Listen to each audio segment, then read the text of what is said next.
whomever is listening, right? Wherever you're at in this stage of engaging students in the community, really think of the one next step you can do that's realistic. Whether that's creating that survey and finding one and using it, there's templates out there, or maybe it's just emailing someone from your community like, hey, can we talk about what I'm doing and how we can partner, right?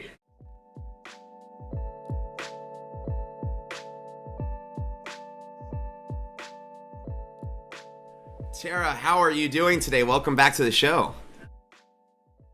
Thank you so much for having me, Wes. I am doing great. It's, August, back to school season, and loving all of the celebratory things on social media and being able to be out into some school districts to see what they're doing.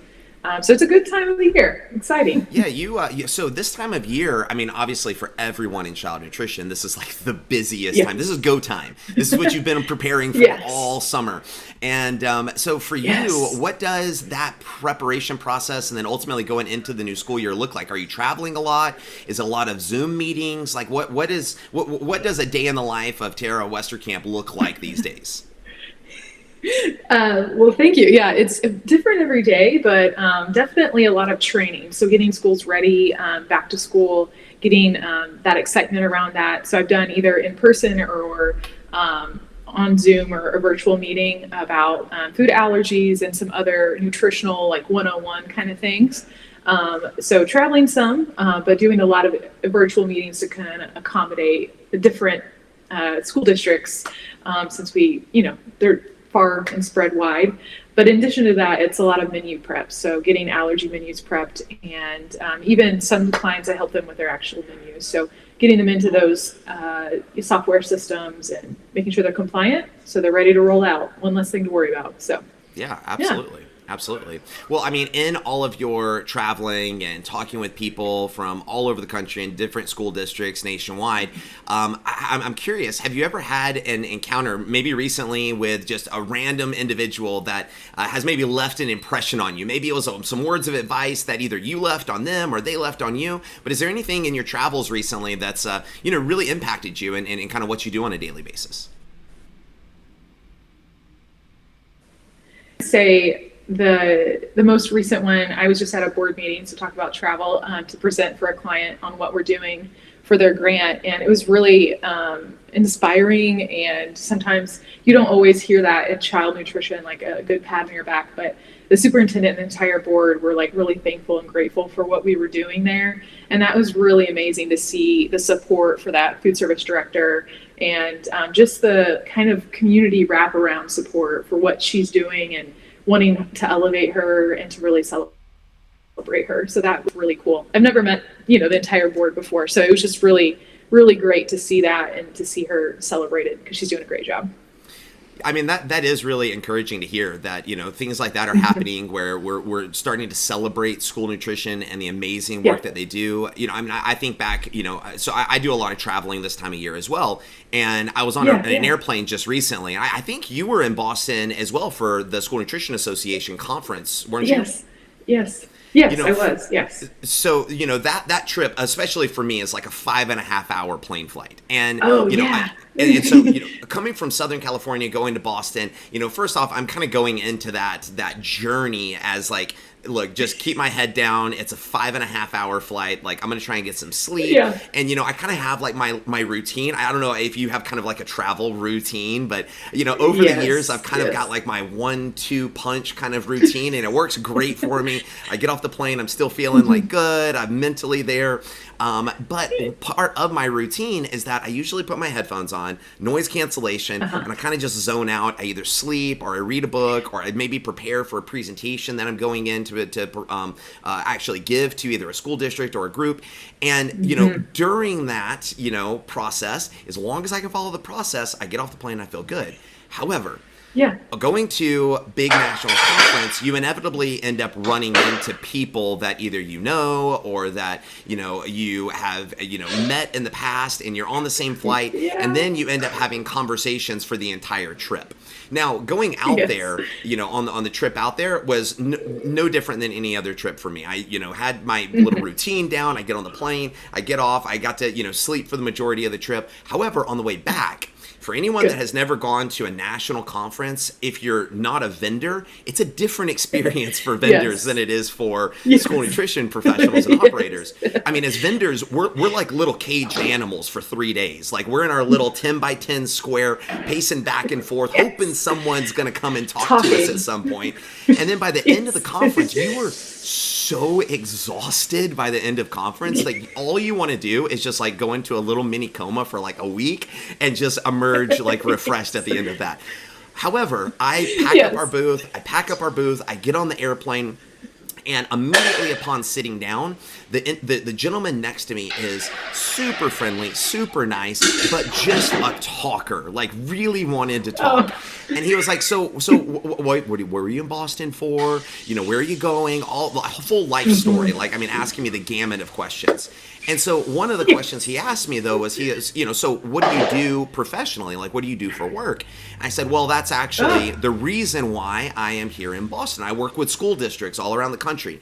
And, we have our annual national conference here every year for the School Nutrition Association. So, we go and it's a great networking event and all that kind of stuff. And he goes, oh, you work with schools. That must be really awesome for you because you get all summer off. And I just laughed. That wonderful question. Yeah. I wish I got all summer off, and I wish that the other people watching this podcast right now got all summer off. But the summer is oftentimes the busiest time of year for us. And it got me thinking. And, to the question that I asked you a second ago, what kind of impact, has maybe a stranger left on you? This individual, whether he knew it or not, greatly impacted me because he made me realize that the public's perception of what we do as an industry is so misunderstood. They have really no idea what child nutrition professionals do on a daily basis, just as a general public. And, one of the things we had a conversation last week or, a little while ago about allergens and setting up an allergen management program. So I wanted to have you back on the show today to really discuss with you, how can we involve students and parents more in the school nutrition environment so that we can really help change the perception that school meals has at the moment and really show parents and students that school meals rock. School meals are awesome. And, I know you, have a lot of experience with kind of talking with groups, helping them with, navigating these terrains. So I'd love to kind of hear your thoughts on what can we do as an industry, as industry members, but also as child nutrition operators and professionals to really help change that perspective and really get more students and parents involved in the process. Yeah, this is a very important topic. And because, I also think about like, how can we change our profession so that more students will grow up wanting to be in it, right? So if they don't know about it, we can't really get the future set for also impacting it. And so that's one thing I always have in the back of my mind of how we can involve the community. So we're kind of keeping the bench going, if you will, for years down the road. So we can talk a lot about different avenues here. What would you want to start with? Because that's a big question. So want to focus on, like, do you want to talk about students first or just overall?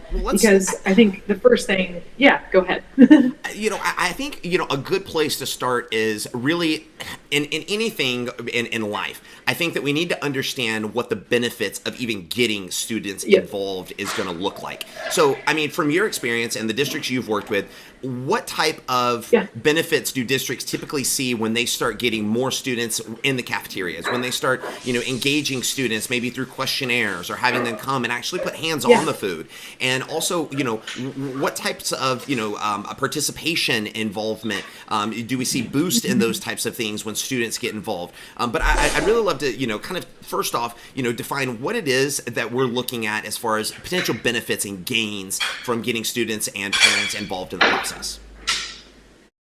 Yeah, of course. That is the point, right? Like, why should we care? So you mentioned the first one that everyone in child nutrition really cares about, right? Participation. And every scenario I've done this, every example, it increases participation almost immediately. I have several different examples from different programs, right? So summer feeding program, I did it's kind of like a National School Lunch Week, I think, is pirate themed this year, but I did a similar thing for summer feeding one year where I let the kiddos answer a nutrition education question. They had to find the location, right? So they had to follow the map and find the location. But by having that interaction throughout the summer, that actually increased participation by 60%. Wow. And then, breakfast in the classroom is a big one, right? But if you don't have that buy-in from either the teachers or the students, it's kind of hard to get it up and going. I've seen a lot of school districts have that issue, right? Like they want to do it, they have this grant to do it, but when it gets down to the actually implementing it, it's hard because the buy-in's not there. So for what I love to do with like breakfast in the classroom is to have the students involved in that process, almost like a role models and some leadership there. Simple to do. You just identify the oldest grade in that building and just let them be part of it. You can ask them what they want to do, but the easiest one to do is let them take the coolers or whatever you're putting the food in and walk it down to the cafeteria in the classroom. So they take it and deliver it.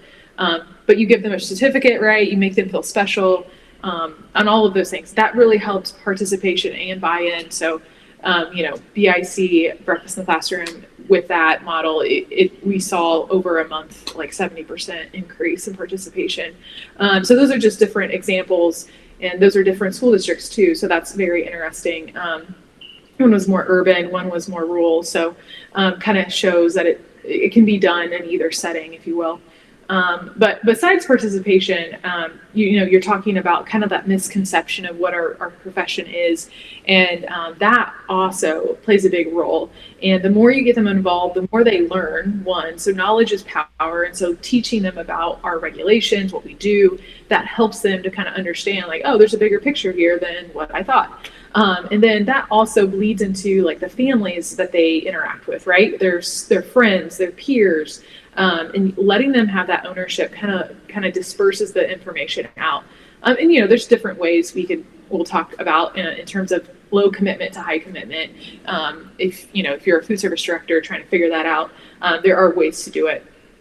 So you have participation increase, and then I said misconception, kind of debunked. And then the last one I would say is that you allowing them to be part of it kind of lets them own the menu, and then they're more interactive to be there, to show up, right? They want to be the ones doing this, and that then leads them to wanting to see about a career and be a dietitian, a chef, something along those lines, whether it's like business, and they can take that EA to something bigger in our field. I think those are the bigger ones, bigger categories. Now within those categories, like I've seen kiddos like come up to me and be like, I never tried this fruit or veggie before, and I love it. I didn't know that. That is a win. Like I always told myself, and I still do, but especially like at the school district, right? It's kind of hard, day in and day out to see the positive impact you're making. But I always told myself, if I change one kiddo's like healthy habit, right,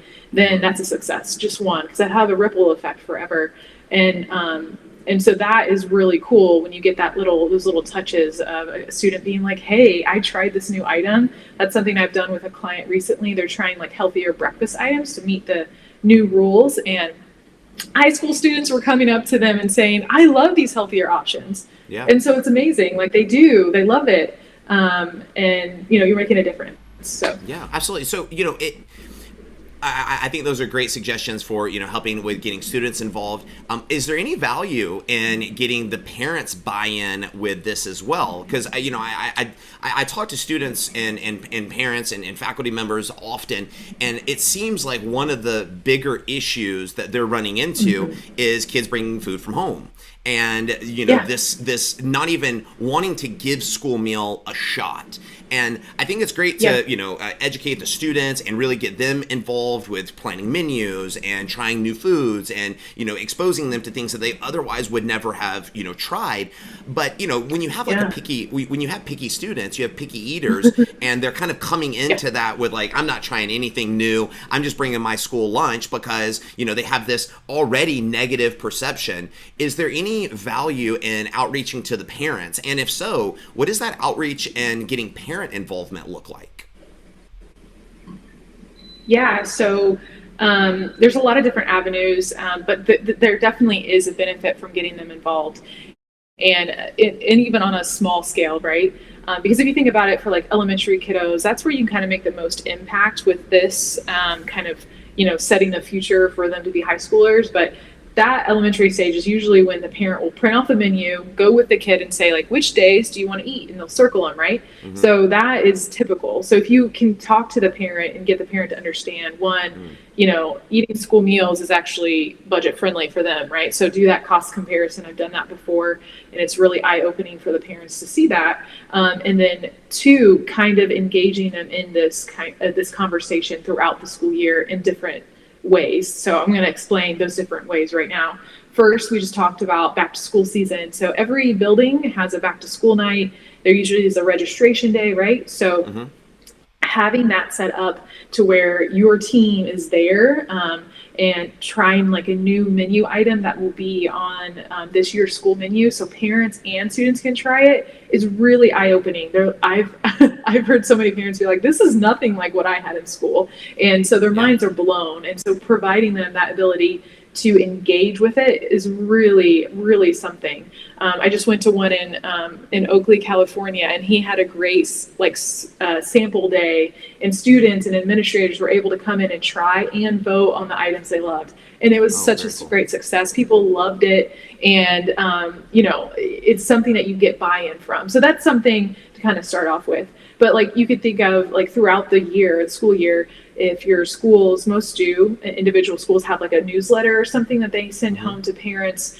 School district also has some kind of form of communication. How can you put in there little marketing techniques, whether it's, you're highlighting National School Lunch Week, or you're highlighting Harvest of the Month thing. Those little things, those little touches reinforces what you're trying to do to educate people about school nutrition and what you're doing for their kids, right? So that's the kind of mindset I think into that conversation. How do you show or prove that you are doing these great things? Because you are, right? The school, everyone is. How do you show that to the parent in consistent ways throughout the school year? So it's not like a one and done thing. You can use social media, right? So there's all kinds of different levels of commitment there, but those are definite ones that make an impact. Even like, you can think about serving a meal if you can figure out the catering part, but with the school board meeting, right? So people kind of see that in action. That's really kind of cool too. So. Yeah. I mean, and I also am trying to think, because, as a parent of two young kids, I mean, obviously my kids are 3 and 5. So, their opinion is like, they only want chicken nuggets and pizza right now. That's pretty much all that is in their vocabulary. But, as they get older, I think of, what are going to be the things as a parent that are going to be important for me? And one of the things that really comes to mind is academics. Obviously, parents want their kids to perform well academically, and schools also want students to perform well, academically. Yes, on standardized testing, and but ultimately we want to prepare students for the next level. We want to prepare elementary kids for middle, and middle for high school, and high school for college. And so, what are some of the academic impacts that a good, healthy, nutritious meal has on students, and is that something that we should be telling parents more of? Oh, totally. I wasn't excluding it. It's just one of many things you can do, and there's so much research out there right now that you can provide that it shows it's credible, right? And you have little snippets. Like USDA does have a lot research, like infographics that you could just download and put them in your social media or whatever. It's really helpful. FRAC does too. So those are all great research resources to utilize. And why this isn't so important, it's so important, is because these years are formidable years. Like, these are the years to get them set and, like you said, ready for the next level, right? So helping their bodies get the nutrition they need to grow and to learn, to play, like all of those things are so important. And so there's so many nutrients that a student can get in that plate if you think about that full reimbursable meal. And so getting them to notice and realize that information is really helpful. And so speaking about like research and the nutrition, there's two different sides you can play into it. One, you kind of teach them about like, what does, milk have, what kind of nutrients does milk have in it, or kale, or anything like that. I think that's really important. That ties into that harvest of the month idea or suggestion. The other thing would be to utilize those resources, that research that I talked about, to speak specifically on what nutrition does to kiddos academically and behaviorally and all of those things. The one that comes top of mind, there's several out there, but is on school breakfast, eating that healthy, consistent school breakfast every day. Not like, when I was in school districts, I had some principals that only want to focus on that, like you said, that week of standardized testing, give them a breakfast for that week. And it was a lot of education for my part to say, like, actually, if you have this all year round, that's where you're going to see the improvements. And I have research, there's research out there that shows that healthy, consistent breakfast every morning really does help students perform better on standardized tests, academically all around. They have better behavioral and emotional, they don't have as many of those issues. So there's better improvements with that. Fewer nurse trips, so like headaches or upset stomach, because they start their day with a breakfast, right? Yeah. And so many in a higher likelihood to graduate. So that's what we want. So those are kinds of little snippets that I would look for and add as part of this education awareness campaign, if you'll call it that.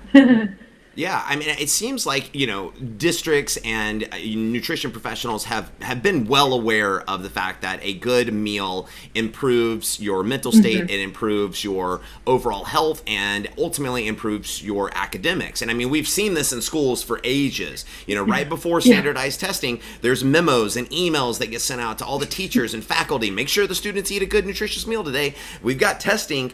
But I guess the question is, why are we only sending, as a districts, those emails out right before standardized testing? It sounds like we should be communicating this on a more regular basis to students, faculty, and parents. So I guess the question that I have for you is, how can a school district really create more of a culture around wellness in general and health in general to really draw more light onto this topic? Yeah, that is like the question, right? Because also food service directors or, child nutrition professionals do get this like feeling, because I've been there, of like, I'm only one person, I can't do it all, right? So you have to think about there's more that you can bring to the table than just you always, pushing against the resistance, if you want to call it that, and to kind of help people be educated and aware. So, this may sound like, once again, I don't want it to sound like it's too much work, but a lot of the times we just got to show up and be there. So whether it's like at that, back to school meeting or something like that, just be there.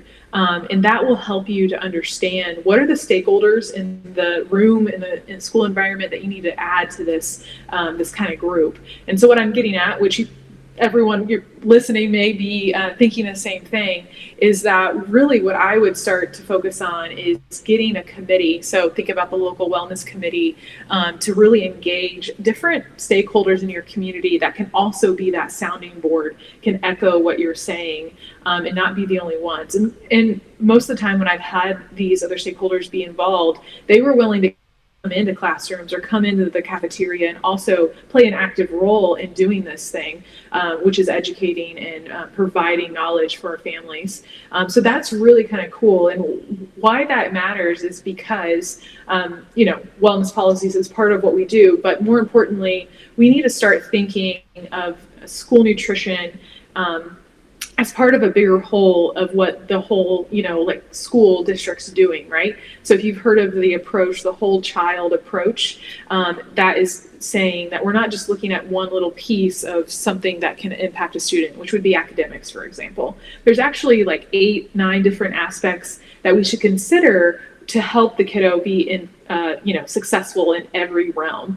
And so that's why you get those different stakeholders that maybe can focus on the emotional or behavioral aspect of the kiddo and how, academics or nutrition plays that role, because it does, and we know this, right? So really in starting to develop that whole student, whole child approach really does help you with that. That school district that I talked about earlier on, where the school board really celebrated that food service director, that's what she did. And it took her some time, right? It does take time, but it is really valuable to have reinforcement throughout different stakeholders in the community. Absolutely. And, you mentioned this a second ago that, it takes time and, these things, are going to be, kind of a process to implement. And I'm sure there are people watching this and they're like, you know what, this is great, but I am way too busy to do this. And I just do not have the time. My day is already jam-packed. So what are some quick, easy strategies that districts can potentially implement, following this, we've talked about the benefits. We've talked about some of the different, plans with wellness plans and things that we can implement.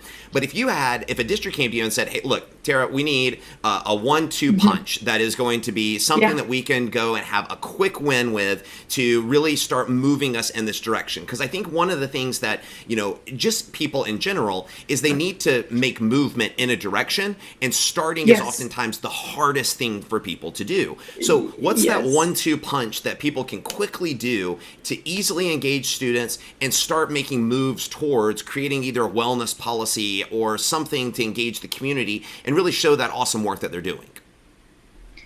Yeah. So the first thing that goes to my mind is a student survey. I used to love to do those in the spring, so you have that data for you in the summer to then make the menus, but you could do that throughout the school year. Once again, just giving you ideas, right? So what I would do though is I would have a student survey, tell students about it, do the survey, right? And then tell them the results and what you did because of their voice. A lot of school districts just do the survey and then they don't say what they did or what the vote was, and so that reinforces like, oh, the school nutrition professionals are listening to me, my voice is heard, and this is how I made change. That is key. So that would be one simple step. Do a student survey, but follow it through all the way to the end and make sure the community knows that you made changes because of what the student said. That's really very impactful and speaks volumes to the community about what you're doing. So that'd be the first one. The second one is I would get to know those individuals that have control or write the newsletters for the school districts. It's different in every building, school district, right? I would get to know them, and then I would ask them if, monthly you could include just a little handout. Like, you don't have to write it, right? So if you go to your extension office, or if you go to USDA, you go to other like food councils, right? They will have little handouts that you can just pass on, and they can include it, and it's simple for you to do. That would be a simple one-step move, and that's educating them and letting them know, like, part of that, you could also, if you want to take it a little step further, is you could think of when you're doing these special events for your menus, right? And then tell them about it and invite them to come. So those are the first 2 things that come off the top of my head that I would try that are easy to do. Yeah, I think those are fantastic, very easy, items for people to go and implement. And I love the student survey idea, just because it gets the students involved. It's an easy way to get them involved and it's kind of make those moves, like you mentioned earlier in our show, about, really having them take some ownership in this and in the process. And they feel like they're being heard and their opinions are being taken into consideration. And I think the other thing is that child nutrition professionals need to actually take those surveys and not just dismiss them, Yeah. but actually look at them and Yeah. see, well, what can we do? Yeah. This is what the students are telling us. How can we do this within the guidelines and really help give our students what they're looking for and what they're asking for? Because I think the worst thing that we could do is ask for our students, our customers, opinions on things, and then completely dismiss them and don't make any changes. Oh yeah, for sure. And I love to add in that survey, like, how do the students get information? And I've seen it change in every school district, which is interesting. Because I would think social media was the highest point. In one school district, it was the highest. They read their emails. So it's like, oh, I need to focus on that avenue to educate them of what we're doing, basic nutrition education. So that was enlightening to hear. So that's exactly what you're saying, just giving a good example of why it's important. Yeah. So. Yeah, I mean, doing stuff like this, I think, is really going to be a really big, if we can get districts to make these types of steps to really engage students and really give them more ownership over the meals, is really a pivotal, crucial first step in that direction of changing the overall image of school nutrition as a whole. Exactly. And I think back on my childhood, and I had some of the most fond, amazing memories of my childhood all happened around meals in some capacity. Yeah. Whether we were at school and it was in the lunchroom, or it was outside at the picnic tables, or even if it was just dinner with my family, it was like something. I have very fond recollections and very vivid memories of mealtime. And yes, I think that what we are, losing sight of is the fact that, we are not, trying to cultivate that. We've almost forgotten that meals are so important to us from a socialization, from a nutrition standpoint, but they really bring so many people together, and they provide those environments and those moments where we can really create those special memories. And I was curious. Yeah. I was curious. I mentioned, it's something in my childhood. Those are some of my most fond memories were around meals. I'm wondering, do you have any childhood memories or anything that really stands out to you that has a lasting impression on you personally? Oh yeah, and I love that point that you're making. But yeah, all of them do include meals, but the one that's very lasting impact, which actually spurred me to my profession where I am now, was from a coach. I was wanting to do better in volleyball, and she, encouraged me to look at what I ate on a daily basis, and it wasn't, something that would make me scrutinize my diet, right? It was just like, look at it and see if there's anything you can make one small step to make it healthier. And I did it, and it was so impactful to see how my performance changed, that I'm a dietitian now, so that was really impactful. And I also think about when you were talking about other examples. I don't know if you did the book thing. What was it called? But if you took it to Pizza Hut, you got a free pizza. If you read so many books, I forget what it's called. Yep. I know exactly what you're talking about. Yeah, I felt so congratulated and so cool that I read so many books that I got this really cool pizza, and it was a good event with my family. So I think all of those little things make a big difference. And here recently, much more we hear about that cultural relevance, right? But if you think about it, meals in every culture and everywhere, meals are the center of that family, and that's where the kiddos learn, and that's where you share your day. That social skills, all of those things is so important. So I think really thinking of our cafeterias as the nutrition hub of your community really empowers you to be like, oh my, like I can take this across cultures, right? That language barrier. Food is so personal to everyone. Yeah, absolutely. Let's change the image of school meals. Let's increase participation, get more kids in here. And I think that's going to be the best thing for everyone. Yeah. Yes. Well, Tarrah, yes. In kind of closing for today's episode, I'd love to, ask if you have any parting words of advice, any wisdom, anything that you would like to leave our listeners with today before we wrap things up. Yeah, I think, Wes, you talked about being overstressed with too many things to do. And so I'd love to, kind of reinforce whomever is listening, right? Wherever you're at in this stage of engaging students in the community, really think of the one next step you can do that's realistic. Whether that's creating that survey and finding one and using it, there's templates out there, or maybe it's just emailing someone from your community like, hey, can we talk about what I'm doing and how we can partner, right? That one little step is really key, and you can do it. You can do it. You just got to do one little thing and keep moving. I've seen so many food service directors be so successful in just starting the conversation. So you are doing so much for your community that you should see the value in you starting that conversation, because it's only going to help your kids, and that's what we're here for. So keep up the great work. Yeah, I was told a long time ago, little hinges swing big doors. And yes, it's the I love little, that. Yes. It's the little things that we do. It's taking that first step and implementing a student survey, doing things to make moves in the direction that we want to go. And then by the end of the year, you'll turn around and you'll look at all the stuff that you did and you'll be like, how did I find time to do all of that stuff? And it really will be amazing. But when you look at it from, a zoomed out perspective, you're like, this is way too big of a monster to even try and tackle. Yeah, it can be overwhelming, but it's about the little things, the little hinges that swing the big doors. Yes, exactly. I love it. Well, hey, Tarrah, thank you so much for being on the show. I really appreciate it. As always, it's great to have you, and we look forward to a future conversation with you here. We thank everyone for tuning in today and watching, and we will see everyone on our next episode. So thank you. Thank you.